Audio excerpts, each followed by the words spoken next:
¡Hijo! Dime, papá. Prepárate porque tienes que ir a violar a un tipo. ¿Pero por qué? Porque no pegó un mensaje en el Facebook de 30 amigos. Pero papá. Hijo, esta tradición ha estado en nuestra familia por muchos años. Tu abuelo violó a 1000 hombres y yo he violado a más de 3000. Es una hermosa tradición familiar y es tu deber seguir con ella. Lo haré, padre.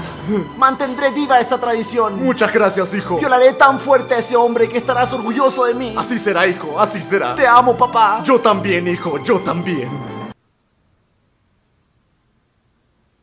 No pasa.